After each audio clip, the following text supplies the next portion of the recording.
على اشرف الانبیاء والمرسلین اعوذ باللہ من الشیطان الرجیم بسم اللہ الرحمن الرحیم۔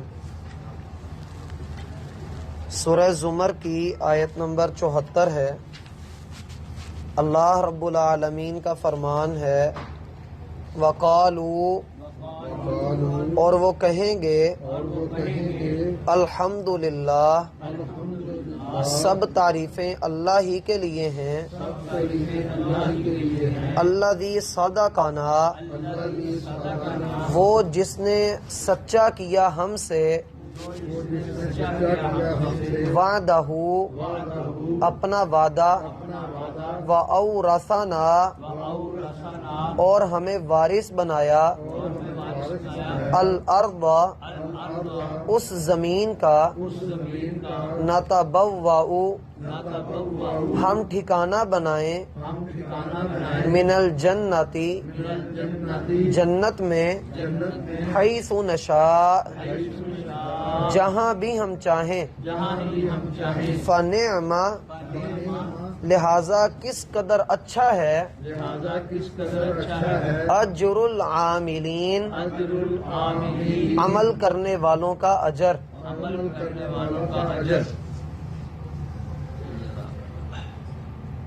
احباب گرامی، ہم نے یہ بات پڑھی کہ اللہ تعالی تقوی والے لوگوں کو جنت کے اندر داخل فرمائے گا، اور جنت کے دربان فرشتے ان سے کہیں گے کہ تم پر سلامتی ہو، تم پاکیزگی کے ساتھ اس جنت میں داخل ہو جاؤ اور ہمیشہ ہمیشہ کے لیے یہاں پر رہو۔ جنتی لوگ ان کے جواب میں جو بات کہیں گے اس کا آغاز آیت نمبر 74 سے ہو رہا ہے۔ اللہ تعالیٰ فرماتے ہیں کہ جنتی وہاں پر جواب دیں گے الحمدللہ، سب تعریفیں اللہ کے لیے ہیں۔ اور یہ الحمدللہ کا کلمہ ایک ایسا جامع کلمہ ہے کہ نبی صلی اللہ علیہ وآلہ وسلم ارشاد فرماتے ہیں تملأ المیزان، زمین و آسمان میں جو میزان اللہ تعالیٰ نے لگایا ہے، جس کی لمبائی چوڑائی زمین و آسمان سے بھی بڑھ کر ہے، یہ الحمدللہ کا کلمہ بھر جاتا ہے، اس نیکیوں کے میزان کو نیکی سے بھر دیتا ہے جب ایک مرتبہ الحمدللہ کہا جاتا ہے۔ آپ یوں کہہ لیں کہ زمین اور آسمان کے درمیان کے خلا کو پر کر دیا جاتا ہے نیکیوں کے ساتھ جب کوئی بندہ الحمدللہ کہتا ہے۔ سورۃ الاعراف میں اللہ تعالیٰ ارشاد فرماتے ہیں وَنَزَعْنَا مَا فِي صُدُورِهِم مِّن غِلٍّ تَجْرِي مِن تَحْتِهِمُ الْأَنْهَارُ، ہم جنتیوں کے دلوں میں سے ہر طرح کا بغض، کینہ، نفرت ختم کر دیں گے اور ان کو جنت میں داخل کریں گے۔ وَقَالُوا الْحَمْدُلِلَّہ، اور وہاں پر بھی وہ یہی کہیں گے کہ سب تعریف اللہ کی ہے جس نے ہمیں جنت کے رستے کی ہدایت عطا فرمائی۔ دنیا میں انسان کے سامنے دو ہی رستے ہیں، اب وہ جس رستے پر چلتا ہے کل قیامت والے دن اپنے اسی رستے کی منزل تک پہنچ جاتا ہے۔ جنتی جب اپنی جنت کے اندر داخل ہوں گے تو ان کا کہنا یہ ہوگا کہ الحمدللہ، سب تعریف اللہ کے لیے ہے۔ اور ایک جگہ پر قرآن کہتا ہے دعواہم فیہا سبحانک اللہم وتحیتہم فیہا سلام، جب وہ جنت میں داخل ہوں گے تو ایک ہی بات کہہ رہے ہوں گے کہ اللہ تو پاک ہے، اور آپس میں ایک دوسرے کو وہ سلام کا تحفہ دیں گے۔ الذی صدقنا وعدہ، سب تعریف اس رب کے لیے ہے جس نے اپنا وعدہ سچا کر دیا۔ جو وعدہ اس نے ہمارے ساتھ کیا تھا اس نے اپنا وعدہ سچا کر دیا۔ اللہ نے کون سا وعدہ کیا تھا؟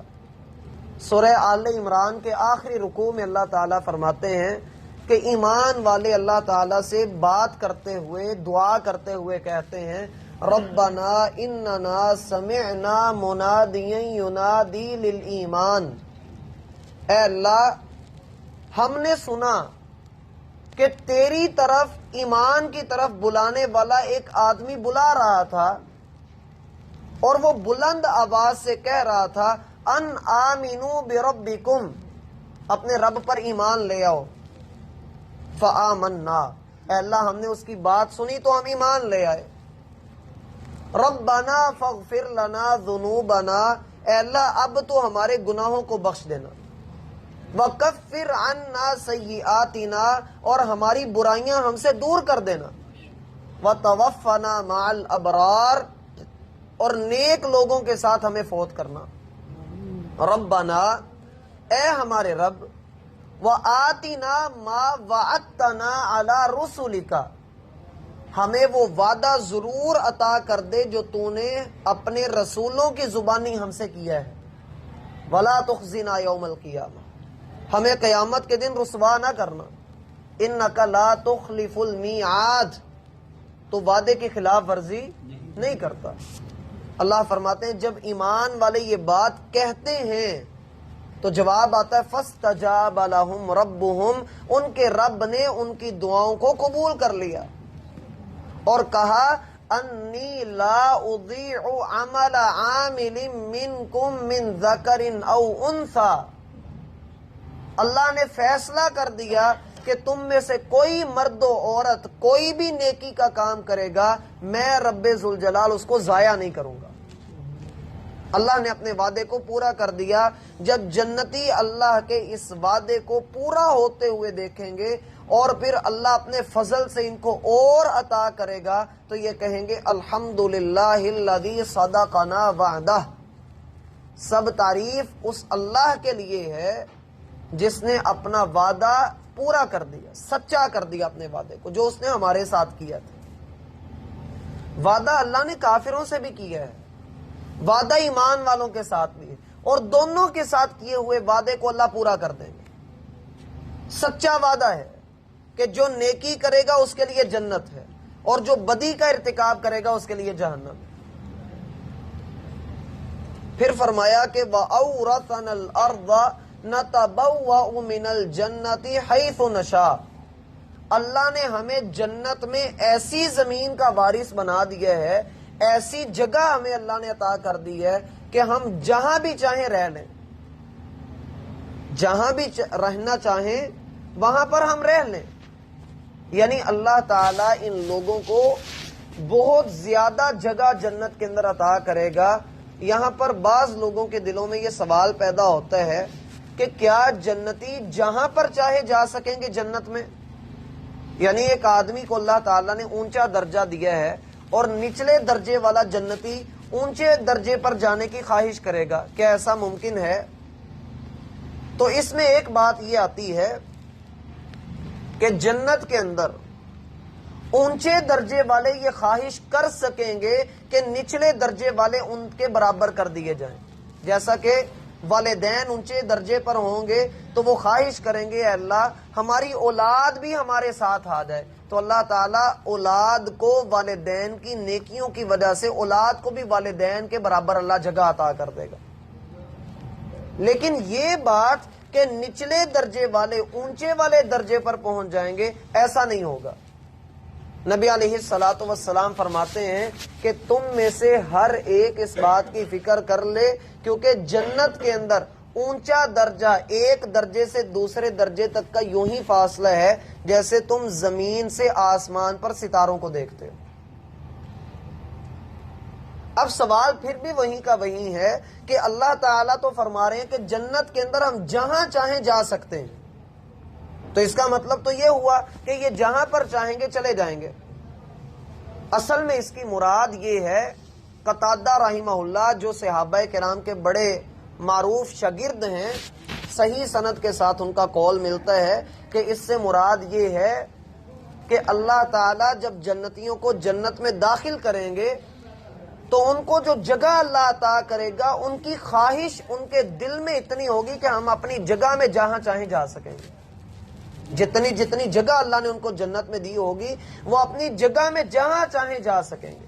ہاں جنتی آپس میں ملاقات کریں گے، خوش و خرم ہوں گے، خوشحال ہوں گے، جہاں چاہیں اڑ سکیں گے، پھر سکیں گے، لیکن رہیں گے ٹھکانہ گھر ان کا اپنی جگہ پر ہی ہوگا جو اللہ نے ان کو عطا کی ہوگی۔ جو آخری جنتی ہے اللہ تعالیٰ نے اس کو کتنی جگہ عطا کرنی ہے؟ یہ ایک دنیا جتنی پوری زمین ہے، اور اس جیسی 10 زمینیں، اور آخری جنتی کو اتنی جنت میں جگہ اللہ نے عطا کرنی ہے۔ تو جو نیک لوگ ہیں ان کا مقام تو بہت ہی اونچا ہوگا۔ اور یہاں یہ بات بھی ذہن میں رکھیں کہ جنت میں انسان جب جائے گا تو خواہشات وہی کر سکے گا جو اللہ چاہے گا۔ اللہ تعالیٰ بندے کے دل میں جو خواہش ڈالے گا بندہ وہی کرے گا۔ مثال کے طور پر یہی ہے کہ انسان اپنی جگہ پر جہاں چاہے گا جا سکے گا۔ اللہ تعالیٰ اس کے دل میں اتنی ہی بات ڈالیں گے کہ یہ تیری جگہ ہے، جہاں پر چاہے گا جا سکے گا۔ وہاں پر دل میں کوئی تنگی نہیں ہوگی کہ اللہ میں نے وہاں بھی جانا ہے۔ اس طرح کی گندگیوں سے، آلائشوں سے، حتیٰ کہ رسول اللہ صلی اللہ علیہ وآلہ وسلم فرماتے ہیں جنت میں داخل ہوں گے تو ان کے دل بڑے صاف ستھرے، پاکیزہ، ہر طرح کی گندگی رینڈ سے پاک ہو چکے ہوں گے۔ دل میں کوئی بغض نہیں، کوئی حسد نہیں، کوئی اوپر دیکھنے کی ہرس نہیں، کوئی لالچ نہیں، بس اپنی جگہ پر وہ خوشحال ہوں گے۔ اور ہر جنتی یہ سمجھ رہا ہوگا کہ مجھ سے بڑھ کر اللہ نے کسی کو نوازا ہی نہیں، وہ یہ سمجھ رہا ہوگا۔ اسی لیے رسول اللہ صلی اللہ علیہ وآلہ وسلم فرماتے ہیں کہ جنت ایسی جگہ ہے جسے کسی آنکھ نے دیکھا نہیں، جسے کسی کان نے سنا نہیں، اور کسی دل میں ویسا خیال نہیں آیا۔ اور اللہ فرماتے ہیں فَلَا تَعْلَمُ نَفْسٌ مَا أُخْفِيَ لَهُم مِّن قُرَّةِ أَعْيُن، تمہیں نہیں پتا کہ آنکھوں کی ٹھنڈک اللہ نے کس چیز کے اندر رکھ دی۔ یہ ان لوگوں کے لیے ہے جو دنیا کے اندر رہ کر نیک اعمال کو اپنا وتیرہ بنا لیتے ہیں۔ جب جنتی اس نعمت سے بہرہ مند ہو جائیں گے تو ایک آواز آئے گی فَنِعْمَ أَجْرُ الْعَامِلِينَ، کیا ہی اچھا اجر ہے، کیا ہی اچھا بدلہ ہے عمل کرنے والوں کا۔ اس میں 3 قول ہیں کہ یہ بات کون کہے گا۔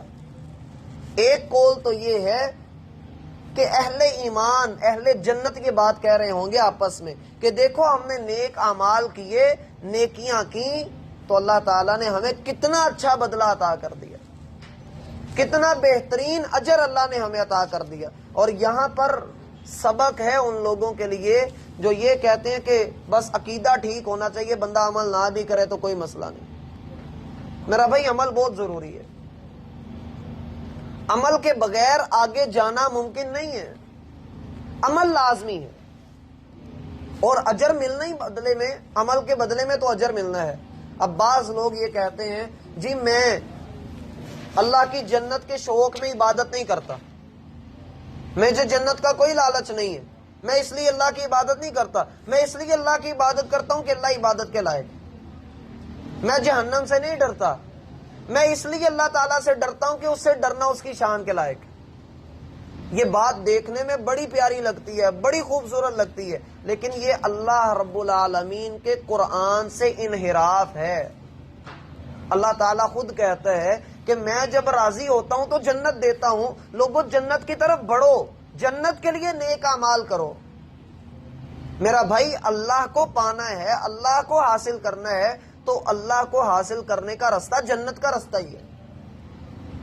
اب اگر کوئی ایسی بات کہے تو میرا بھائی اس کو شریعت میں صوفیزم کا نام دیا جاتا ہے، یہ صوفیت ہے کہ بندہ اعمال کو کچھ سمجھے ہی نہ۔ یہیں سے تو پھر بندہ کہتا ہے نماز کی کوئی حیثیت نہیں ہے جی، نماز نہ بھی پڑھو تو خیر ہے، ہمارے دل میں اللہ ہے، لوگ یہ بات کہتے ہیں۔ دوسرا قول ہے کہ یہ فرشتے کہیں گے فَنِعْمَ أَجْرُ الْعَامِلِينَ، کیا ہی اچھا بدلہ ہے عمل کرنے والوں کا، کہ جب اللہ تعالیٰ کی طرف سے ان پر سلامتیاں ہوں گی، ہمیشہ کا داخلہ ہوگا، اور جنت کے اندر رہنے کی ہمیشہ کے لیے جگہ ہوگی، تو فرشتے جنتیوں میں اعلان کرتے پھریں گے کہ اللہ تمہیں بہترین اجر عطا کر چکا ہے۔ اللہ تعالیٰ جنت کے اندر جنتیوں کو وہ جگہ بھی عطا کر دیں گے جو اللہ نے جہنمیوں کے لیے تیار کر کے رکھی تھی، لیکن انہوں نے نیک اعمال نہیں کیے تو اللہ وہ جگہ بھی جنتیوں کو عطا کر دیں گے۔ تو اس لیے فرشتے کہیں گے فنعم اجر العاملین، کیسا ہی خوب اجر ہے عمل کرنے والوں کا۔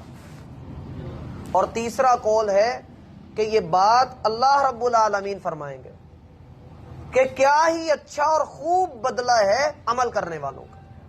جب اللہ تعالیٰ یہ بات ارشاد فرمائیں گے تو اس کا معنی یہ ہوگا کہ اللہ تعالیٰ اپنا دیدار بندے کو کروائیں گے، اور جب بندے کو اللہ تعالیٰ کا دیدار، اللہ کی رضا مل جائے گی تو پھر اس سے بڑھ کر بندہ کسی چیز کو بھی سب سے بڑی نعمت یہی سمجھے گا۔ اللہ تعالیٰ ہمیں یہ شے عطا فرمائے۔ اس کے بعد بالکل اختتام ہے قیامت والے دن، آخری منظر کیا ہوگا وہ اگلی آیت میں اللہ تعالیٰ ذکر فرما رہے ہیں۔ اللہ نے توفیق دی تو انشاءاللہ اشرف الانبیاء والمرسلین